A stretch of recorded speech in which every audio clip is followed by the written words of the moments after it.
తెలంగాణలో అటు పాడితో పాటు పంటతో పాటు ఇటు పాడి వ్యవసాయ అనుబంధ రంగాలు కూడా అద్భుతంగా పురోగమించినాయి. మా ముదిరాజ్ సోదరులు, మా గంగపుత్ర సోదరులు ప్రభుత్వం తీసుకున్న ఒక్క చర్య వల్ల మేము ఖర్చు పెట్టింది దాదాపు 433 కోట్లు. 2014లో ఆనాడు 2.68 lakh టన్స్ ఉండేది మొత్తం ఫిషరీస్. ఇవాళ భారతదేశంలో number 1 state in inland fisheries Telangana. Number 1 state. ఎందుకు? 433 కోట్లు ఖర్చు చేసినాం. దాదాపు 500 కోట్ల చేప పిల్లలు పంపిణీ చేస్తే దానివల్ల మేము సృష్టించిన సంపద 30,000 కోట్లు. ఇది ఎందుకు చెప్పలే మీరు ఇచ్చిన శ్వేతపత్రంలో? అందుకే నేను అంటున్నా, ఈ శ్వేతపత్రం మా మత్స్యకారులైన ముదిరాజ్ సోదరులు, మా గంగపుత్ర సోదరులు వాళ్ళు సృష్టించిన రాష్ట్ర సంపద ఇగో ఇది.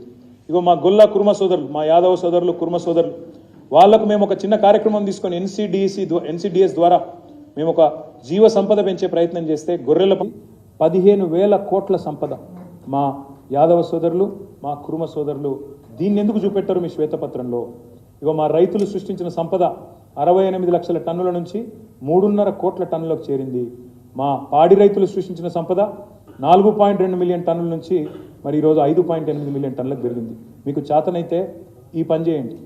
2014లో ఆనాడు 27,000 ఎకరాల్లో ఉండేది మరి ఆయిల్ పామ్. మేము దిగిపోయే నాటికి మొన్న 2 లక్షల ఎకరాలకు తీసుకొని పోయినాం. మేము టార్గెట్ పెట్టుకున్నాం 2025 కల్లా 20 లక్షల ఎకరాలకు తీసుకొని పోవాలా ఆయిల్ పామ్ అని చెప్పి. దమ్ముంటే చేత అయితే ఇగో ఈ పని చేయండి.